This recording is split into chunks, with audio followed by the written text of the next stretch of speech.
Os propongo un viaje en el tiempo, hasta comienzos del siglo XX, cuando los novedosos automóviles comenzaban a sustituir a los caballos y a los carros tirados por todo tipo de animales, porque hoy, con la llegada del coche eléctrico, hablamos de una transición tecnológica única. Pero ya veréis que lo nuestro es un juego de niños comparado a una transición que fue mucho, mucho más compleja.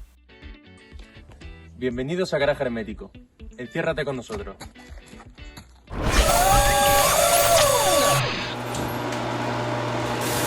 Os hablo de una transición complicada, pero no solo por el cambio cultural que supone cambiar de una sociedad donde lo habitual son los caballos y los animales y cambiar a las máquinas. No solo por eso, es que a finales del siglo XIX y principios del XX el mundo no estaba preparado para el automóvil.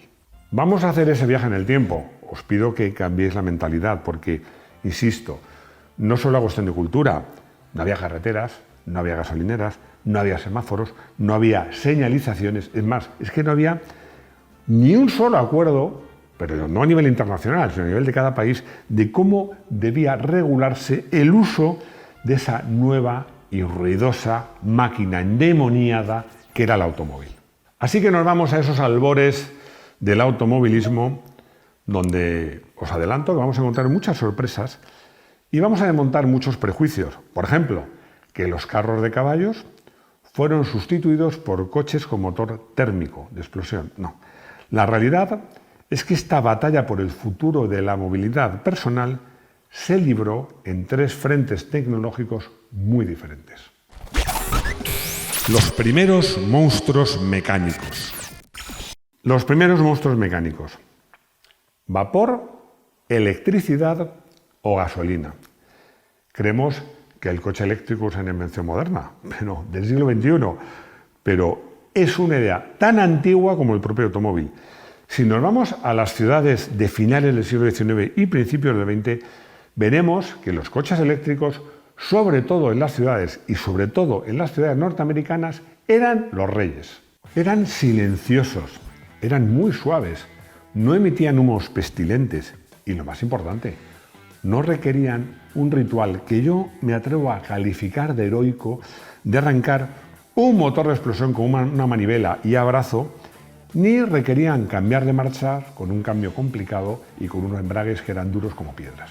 En ciudades como Nueva York, la primera flota de taxis, lo voy a leer, Electric Carriage and Wagon Company, era completamente eléctrica.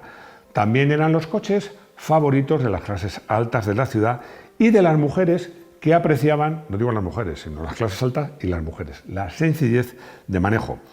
Y como hoy ya os imagináis cuál era su talón de Aquiles, era la autonomía y el tiempo de recarga. Claro, la tecnología en esa época era mucho más atrasada. Esas baterías de plomo y ácido pesaban 1 tonelada y apenas ofrecían una autonomía de 40 o 50 kilómetros en el mejor de los casos. En el otro extremo teníamos a los potentes coches de vapor, los gigantes de vapor. Coches como, por ejemplo, hablamos de coches de vapor, hicimos un vídeo ad hoc que os lo aconsejo. Coches como el Stanley Streamer eran auténticos cohetes para la época. Tenían récords de velocidad, eran muy potentes, muy rápidos, muy fiables, pero su problema era el arranque. El arranque era complejo y requería un ritual de, como mínimo 30 minutos para calentar la caldera y generar la presión de vapor necesaria. Y en ese momento, cuando había coches eléctricos o de vapor, irrumpe el motor de explosión. La peor opción posible era minoría en esos momentos. ¿Por qué? Porque era ruidoso, vibraba, era sucio, maloliente y terriblemente difícil de arrancar. Tenía unas en la manga, eso sí, que gracias a la densidad energética imbatible de ese nuevo líquido que ya empezaba a ser barato y abundante, que era la gasolina, el repostaje era rápido, en minutos, y tenías unas autonomías muy elevadas. Esto sucedía sobre todo en los Estados Unidos. ¿Qué pasaba en Europa? Pues la experimentación era también bastante frenética. Os recuerdo que Ferdinand Porsche, antes de diseñar el famoso escarabajo, creó para la marca Lohner el Semper Vivus, en 1900, que era ni más ni menos que el primer automóvil híbrido funcional de la historia. Tenía un motor de combustión que alimentaba 2 motores eléctricos que iban en las ruedas delanteras. Fijaos, un híbrido en serie hace más de 120 años. Con la invención del arranque eléctrico, que lo hizo Charles Kettering en 1912, que lo instaló en un Cadillac, pues se eliminó realmente la mayor desventaja de los motores de gasolina y esto selló el destino a la competencia, porque al final la simplicidad mecánica y la energía barata del petróleo pues ganaron la partida. La decisión del granjero. ¿Por qué debo cambiar mi caballo o mis caballos por un Forte? Es que la verdadera revolución del automóvil no llegó en las grandes ciudades y con gente adinerada y coches de lujo, no. Llegó con los coches asequibles. Os voy a pedir que os imaginéis que sois un granjero del estado de Iowa en 1915. Tu herramienta de trabajo, tu capital y a veces tu único medio de transporte que no se irán dando son tus caballos. Son fiables, los conoces, sabes cómo usarlos y de repente se planta ahí un vendedor, un vendedor de Ford que quiere venderte un Ford modelo T. ¿Cómo trataría de convencerte? La batalla emocional pues la tenía perdida de antemano, pero tenía dos herramientas muy buenas, la economía y las matemáticas. Le hablaría del coste de mantenimiento. Es que claro, un caballo come los 365 días del año, trabaje o no trabaje. Se pone enfermo, necesita cuidados constantes y un Forte solo consume gasolina cuando lo usas. Un poquito de aceite como mucho. Guardado, aparcado en tu granero, su coste es cero. Y luego está la productividad. ¿Por qué? Un caballo, tanto en horas de trabajo como en radio de acción, 20-30 kilómetros, pues está muy limitado, necesita descansar. Un coche es incansable, puede cubrir cientos de kilómetros. Esto, me voy a detener un poco en esto porque siempre digo que el automóvil fue un fenómeno social. Esta facilidad del coche para recorrer fácilmente largas distancias no solo era una ventaja operativa en su negocio, no, es que además rompía el aislamiento, yo diría que secular, del mundo rural. Ya era mucho más fácil pues, ir con la familia a la ciudad, a visitar parientes o a ir al médico. El automóvil, hay un libro que se titula así, me encanta, fue la máquina que cambió el mundo. Y luego algo que Ford no pensó, una versatilidad inesperada, porque un granjero con su Forte pues tenían un medio de transporte, pero es que además descubrieron una cosa, que si ponían el gato y levantaban una rueda y acoplaban ahí pues cualquier otra herramienta, podían tener una trilladora, un generador eléctrico, cualquier cosa, una bomba de agua. Los Forte, sobre todo en el medio rural de los Estados Unidos, fueron una herramienta no solo de transporte. En Europa la transición fue más lenta y más fragmentada y fue distinta en cada país. No hubo un Forte europeo, cada país tenía el suyo. En el Reino Unido fue el Austin 7 de 1922, que era un coche pequeño, sencillo, asequible, lo más parecido a un Ford que tuvieron los británicos. De hecho, su diseño era tan bueno que se licenció a otras marcas, dando lugar al primer BMW de 4 ruedas, el Dixie, y al primer Datsun en Japón. En Francia, André Citroën, que era un admirador, de hecho fue a visitar a Henry Ford y a ver la fábrica, lanzó en 1919 el Citroën Tipo A, que se considera el primer coche europeo fabricado en serie. En Alemania, el primer coche del pueblo antes de que llegara el escarabajo fue el Opel 4 PS, conocido en alemán como Laubfrosch, rana de árbol, qué cosa tan rara, por su color verde básicamente. Fue el primer coche en ser producido una cadena de montaje en Alemania a partir de 1924. Hay un punto de inflexión cuando se demostró que el automóvil era más que un simple juguete y algo delicado, sino una máquina que podía cambiar el mundo. Y curiosamente vino de la mano de una mujer alemana en 1888. Y es que Bertha Benz era la esposa del inventor Karl Benz. Bueno, el coche lo había inventado, pero no se vendía. Y una mañana, sin decirle nada a su marido, se subió al prototipo del Benz Patent Motorwagen con sus dos hijos adolescentes y se embarcó en el primer viaje de larga distancia de la historia del automóvil. 106 kilómetros desde Mannheim hasta Pforzheim para visitar a su madre, una auténtica aventura. No voy a entrar en detalles porque ya lo conocéis, pero algo tan simple y tan necesario como el combustible, que era el ligroín o la ligroína, un disolvente de la limpieza, lo tenía que comprar en las farmacias. Al llegar a su destino, envió un telegrama a su marido diciéndole que había llegado bien y no solo completó el viaje, lo más importante es que había demostrado al mundo que el automóvil era el futuro. No es fácil encontrar buenas unidades de coches usados con un buen precio. Por eso nos hemos aliado con Ruteo, una nueva plataforma que agrupa ofertas muy interesantes de distintos concesionarios. En Garaje Hermético nos hemos puesto manos a la obra y hemos hecho una selección de los modelos que nos parecen más interesantes. Los tenéis todos en nuestra web. Además, este mes hemos montado una lista específica de coches para viajar. Hay un poco de todo, pero hemos intentado incluir coches con los que no nos importaría hacer unos cuantos viajes largos.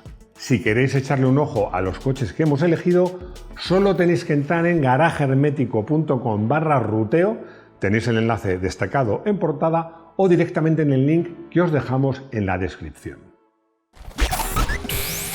La pesadilla de conducir. El humano no estaba preparado.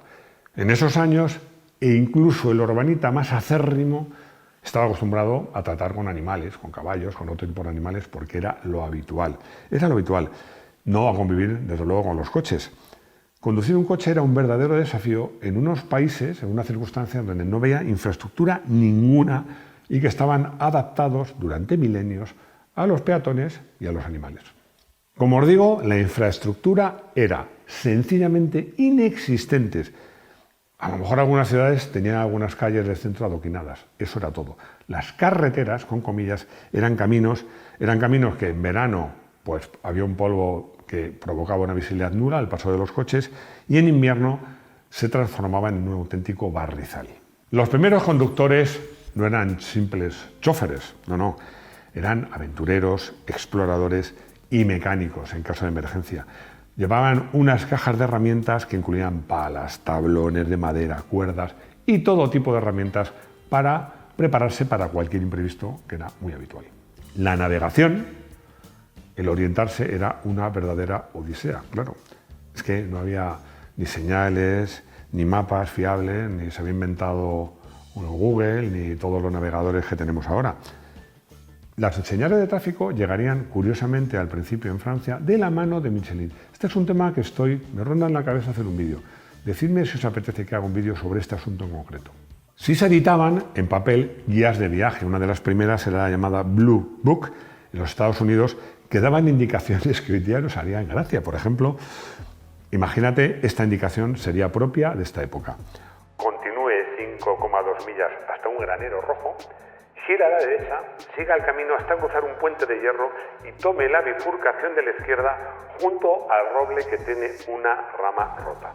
Viajar dependía de la memoria y la intuición y también de la amabilidad de los locales. Eso en Estados Unidos. Volvemos a Europa, porque en Europa la hostilidad contra el coche al principio fue incluso mayor. El ejemplo más famoso, alguna vez hemos hablado en el canal, era la famosa Locomotive Act del Reino Unido, más conocida como la Ley de la Bandera Roja, Red Flag Act. Esta ley estuvo vigente hasta 1896 y limitaba la velocidad de los coches en la ciudad a 3, no me he equivocado, a 3 km/h. Pero lo más divertido, a nuestros ojos, es que obligaba a ir delante del coche un señor con una bandera roja para advertir a los peatones del peligro que se cernía sobre ellos. Esta ley retrasó la industria automotriz británica durante décadas. El arte de conducir. Complejidad y velocidades endiabladas. Saber manejar unos caballos, un látigo, unas riendas, no te garantizaba ser un buen conductor para nada, porque la conducción, además los coches, comparados a los caballos, eran rapidísimos, no era una habilidad, se consideraba un arte oscuro, una especie de magia. Primer obstáculo, el arranque con manivela. Por cierto, que los dos caballos tenían manivela de arranque. Olvídate, lo de apretar un botón no llegó hasta que Cadillac fue una novedad muy importante. El ritual empezaba colocando la manivela, buscando el punto de compresión, pero antes de insertarla tenías que ajustar dos palancas en el volante, que las veréis. Una era el acelerador, que era de mano, y otra el avance de encendido. Esto era crucial. ¿Por qué? Porque si retrasabas demasiado el encendido, el coche no arrancaba. Y si lo adelantabas, podría ser que cuando empujaras con la manivela el coche te devolviera una explosión que te podía romper el brazo. Era una lesión tan común que se conocía como la fractura del chofer. Habías arrancado el motor, pero una vez en marcha los problemas continuaban. Vamos a usar como ejemplo el Forte, que fue un coche, ya os he contado algunas veces, que llegó a ser más de la mitad de los coches que había en el mundo llegaron a ser Forte. Este coche tenía 3 pedales en el suelo, como los de ahora, 3, pero no tiene nada que ver. El de la izquierda era a la vez embrague y cambio de marchas. Cuando lo apretabas a fondo, introducías la primera, a mitad de recorrido era punto muerto y cuando lo soltabas era la segunda, porque el coche solo tenía 2 velocidades. El pedal del centro era embrague y marcha atrás. Si iba el coche avanzando lentamente hacia adelante, lo pisabas, el coche se retenía y cuando paraba salía marcha atrás. Algo que, por cierto, en las películas de la época se ve muy a menudo. Y el de la derecha era el freno, que no actuaba en las ruedas, sino en la transmisión, es decir, solo en el eje trasero. Y os preguntaréis, ¿y no había acelerador? Sí, el acelerador es esa palanquita, era de mano, que os he dicho que estaba en el volante. No era mucho problema porque no había mucho tráfico y las velocidades eran mantenidas. Esa otra palanquita que veis en el volante, como os he dicho, era el avance de encendido que cambiaba según la temperatura, el régimen y que tenía que ir ajustando para optimizar el rendimiento del motor. Para los coches más modernos, con cajas de cambio más convencionales, el problema era otro. Como podéis suponer, los cambios no estaban sincronizados. Cambiar de marcha había que regular el embrague, el acelerador, el manejo de la palanca, si no, el rasquido era muy sonoro y ponía de manifiesto que estabas destrozando los piñones. Había que dominar la técnica del doble embrague. Es largo de contar, pero si os interesa, hemos hecho un vídeo que se llama Punta Tacón, qué es y para qué sirve, que contamos qué es el punta tacón y contamos qué es el doble embrague, que no es lo mismo. No nos olvidemos de una dirección sin asistencia. En el Forte era apenas una vuelta. Todas las irregularidades, iba a decir del asfalto, del camino, pues se trasladaban directamente a tus brazos. Y los frenos no solo eran duros como piedras, porque eran mecánicos, sino que, como se contaba en el Forte, y durante muchos años actuaban solo en las ruedas posteriores. Conducir, al contrario que ahora, era todo menos relajante. Era un trabajo físico y mental agotador, intenso, una lucha constante con una máquina que parecía no tener ningún interés en ponértelo fácil. El salvaje oeste sobre ruedas. Anarquía en las calles. Si en el campo manejar un coche era complicado, las ciudades eran un auténtico campo de batalla. Yo os pido que uséis la imaginación y nos traslademos más o menos al año 1910, poco antes o poco después, a una ciudad importante, a una intersección, a un cruce en Chicago, Londres, Nueva York o París. No hay semáforos, no hay señales, no hay pasos de peatones, no hay carriles pintados. Es un caos absoluto donde convergen peatones, carretillas, no hay caballos, burros, carros tirados por todo tipo de animales, tranvías eléctricos y los nuevos, ruidosos e impredecibles automóviles. Además, había un problema añadido, que los caballos y los animales en general no estaban acostumbrados al ruido de los motores y entraban en pánico. Y bueno, pues te puedes imaginar, un caballo desbocado en una ciudad es un misil de 400 kilos fuera de control. Pero el coche de gasolina tenía una ventaja que ahora nos puede parecer irónica, era ecológica. Y es que, fijaos, a finales del siglo XIX y primero de los siglo XX, las grandes ciudades se ahogaban literalmente en estiércol. Te voy a dar datos de Nueva York en el año 1900. Había alrededor de 100.000 caballos, alguno más, que generaban 1.200 toneladas de excrementos al día. El coche, sin emisiones, vamos a decirlo así, biológicas, fue aclamado como una solución magnífica para la salud pública y para limpiar las ciudades. Poco a poco, pues la necesidad impuso el orden. Os pongo un ejemplo, el primer semáforo. El primer semáforo eléctrico con 3 colores se instaló en Detroit en 1920. En Europa, el primero llegó a París en 1923. Y la primera señal de stop, es anterior todavía, apareció también en Detroit, la cuna del automovilismo norteamericano, en 1915. Y así, lentamente, el automóvil dejó de ser un intruso para empezar a moldear las ciudades y nuestras carreteras a su imagen y semejanza. Un proceso que nos llevaría prácticamente todo el siglo XX. Conclusión. Ahora decimos que la transición de los coches convencionales a los eléctricos es complicada. Bueno, la transición de los animales, de los caballos a los coches, no fue un simple cambio de tecnología, fue una guerra cultural, económica y social. El automóvil se impuso no por ser perfecto, sino por ser abrumadoramente más eficiente y más rentable. Limpió las ciudades de residuos orgánicos, rompió el aislamiento rural y nos regaló una libertad de movimientos sin precedentes y que hoy día seguimos disfrutando. Coche del día. He estado a punto de cambiar el nombre de coche del día por coche del siglo. Ya os lo imagináis cuál es. El Ford modelo T de 1908 a 1927, porque es un coche que cambió el automovilismo, que cambió el país en los Estados Unidos de Norteamérica y en el mundo entero. No era más rápido, no era más bonito, no era más avanzado, pero Henry Ford hizo algo revolucionario: hacerlo asequible, endiabladamente resistente, relativamente sencillo de manejar, y demostró que el automóvil podría ser una herramienta de masas, no solo un juguete para ricos. Consultorio. Mateo me hace una pregunta curiosa. Quiere saber qué pasó con la llegada del automóvil, qué pasó con todos esos miles de caballos que trabajaban en la ciudad y en el campo. La respuesta es que fue un proceso gradual y para los que amamos los animales y los caballos un poco triste, porque a medida que los coches y los tractores reemplazaban a los caballos de tiro, pues la demanda se desplomó.